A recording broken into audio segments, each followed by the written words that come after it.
Good morning, y'all. The National Hurricane Center issued their Atlantic tropical weather outlook at 8 o'clock last night, Friday, August 7th, signed by forecasters Katz and Bevan. And the answer to the question in this video's title, as of last evening, is no. Tropical cyclone formation is not expected during the next 7 days across the North Atlantic, the Caribbean Sea, or the Gulf of America. That is the official NHC statement, and I am reporting it completely and accurately because I think the people who follow this channel deserve honest information before they deserve dramatic information, and right now the honest information is that the next tropical storm is not forming yet. Not right now, not this weekend, not in the immediate 7-day window that the NHC's forecast covers, but here is the other honest information that I need you to hear alongside that. Because the two pieces of this story belong together, and the second piece is the reason I am making this video this morning. We are now in the second week of August. We are 40 days from September 10th, the statistical peak of the Atlantic hurricane season. The 2026 season has produced exactly 2 named storms in more than 2 months of active season.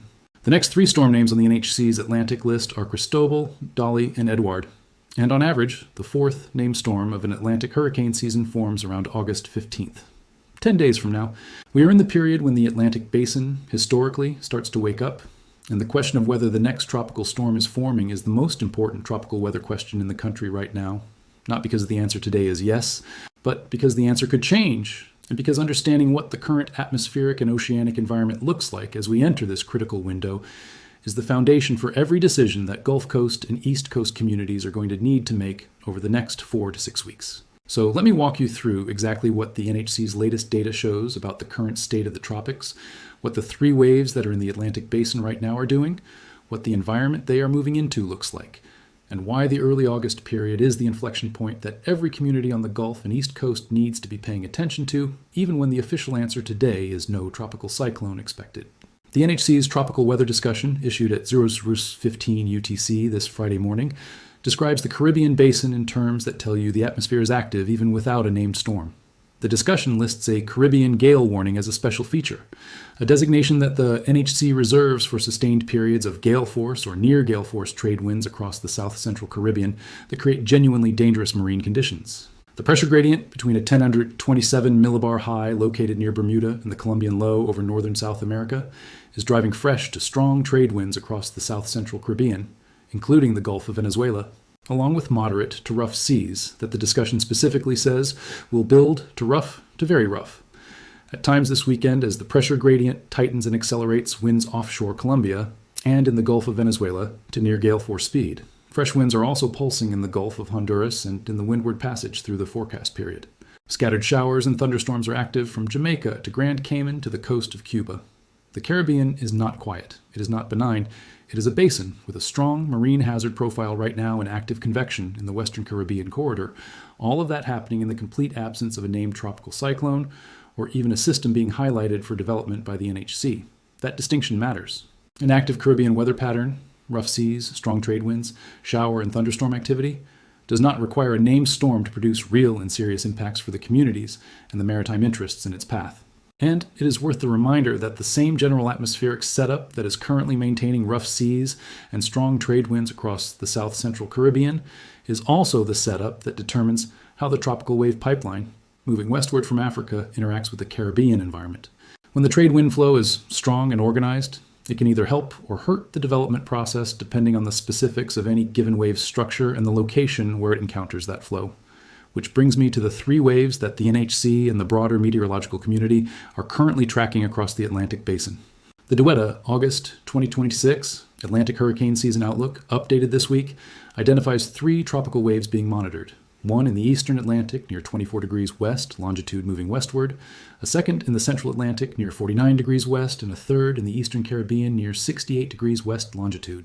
The third of those, the eastern Caribbean wave, is the one that already passed through the Lesser Antilles over the past several days, producing the scattered showers and gusty winds that some of the island communities experienced during its passage. That wave has continued its westward track without intensifying into anything that the NHC has assigned a development probability, and its current eastern Caribbean position places it well into the hostile shear environment that El Niño has been maintaining across the basin all summer. The 2 Atlantic waves, the eastern Atlantic system near 24 degrees west and the central Atlantic system near 49 degrees west, are the ones I am watching most carefully for the medium range. And the reason I'm watching them carefully is purely about timing. At typical tropical wave propagation speeds of 15 to 20 knots, the system near 24 degrees west is going to be arriving in the Caribbean in approximately 7 to 10 days. The system near 49 degrees west is already roughly halfway across the Atlantic and will be approaching the Lesser Antilles in perhaps 5 to 6 days. Both of those arrival windows put these systems in the Caribbean during the period beginning August 13th through 20th, which is the same period the CPC's probabilistic hazards outlook I covered yesterday is flagging for a potential relaxation in the ridge pattern over the western Caribbean that could provide a more favorable development window. The El Niño that has been the dominant suppressor of Atlantic tropical development all summer is expected to intensify, not weaken, through August, September, and October, according to the latest CFS model output and NOAA's own seasonal forecasts. That intensification of the El Niño signal means the baseline shear environment over the Atlantic is going to remain hostile through the peak of the season. But hostile is not the same as impossible.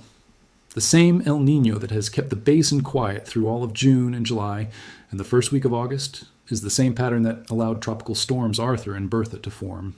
El Niño season Atlantic storms are real. They develop in windows where the shear pattern relaxes, where a pocket of the basin briefly becomes conducive, where a sufficiently organized wave finds that pocket at the right moment.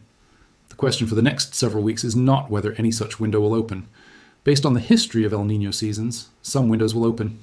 The question is whether an organized wave is in the right place when they do.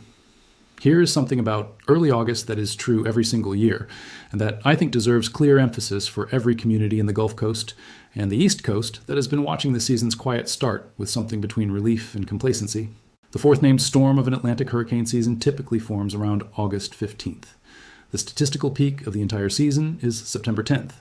We are entering the 8 weeks that produce the largest fraction of all named storms, all major hurricanes, and all U.S. landfalling hurricanes in the historical record. The quiet of June and July is climatologically expected. The activity of August and September is also climatologically expected. And the transition from the quiet period to the active period is already underway. It has been underway since August 1st, not because any specific storm has formed, but because the atmospheric and oceanic conditions that determine tropical development potential shift systematically toward more favorable territory through August, even in suppressed El Niño seasons.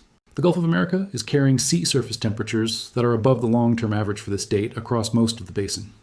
The upper ocean heat content in the Gulf, the depth of warm water that supports rapid intensification by preventing the self-cooling that occurs when storms churn up cooler deep water, is also above average. Whatever system manages to thread the El Niño shear needle and enter the Gulf with even modest organization is going to enter one of the most energetically favorable environments that the Gulf has offered at this point in the season in years. That is the rapid intensification risk that I have been flagging all season, and that I am going to keep flagging until the season ends, because it is the single variable that most directly determines the difference between a below normal season producing modest landfalls and a below normal season producing a catastrophic landfall. A season does not need to have 15 named storms to produce a Hurricane Katrina or a Hurricane Harvey. It needs one storm in the right place with the right fuel supply and the right intensification window. The fuel supply is in the Gulf right now. For the Gulf Coast communities, from Brownsville, Texas, to the Florida Keys and up the East Coast through the Carolinas, the action message this morning is the same action message I have been delivering throughout this season, and I'm going to keep delivering it for as long as the peak season window is open. Know your hurricane evacuation zone. Have your 72-hour minimum supply kit assembled. Have your family's evacuation plan built, practiced, and agreed upon by every member of the household. Know whether your home is in a storm surge zone and what category storm would generate surge at your location.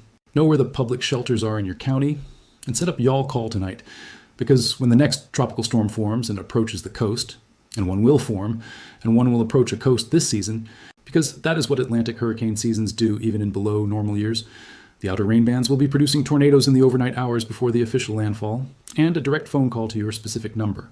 When a tornado warning covers your exact location, is what gets you up and moving to shelter when every other warning mechanism would let you sleep through it. $14.95 for a full year. The link is in the description. I want to close with the most honest framing I can give you about where we are in this season and why this particular morning matters more than most. Today, August 8th, we are at the inflection point of the Atlantic hurricane season. The quiet is not over yet. The NHC confirmed that last night with 7-day no development forecasts across the entire basin. But the statistical machinery that drives the transition from quiet to active is running. The waves are in the pipeline. The sea surface temperatures are at their seasonal peak. The next storm name is Cristobal, and on average, Cristobal forms in 11 days. That is the honest state of play this morning. Not alarm, not dismissal. The honest, data-grounded, science-backed answer to the question in this title, not yet, but we are entering the window where yet can arrive with very little warning. Subscribe and ring that notification bell. I'm watching every wave in this basin every single morning. The moment anything in the Atlantic shows meaningful developmental signals, you will hear it from me immediately. Share this video with your family on the Gulf and East Coasts, and as always, stay safe out there. I love y'all.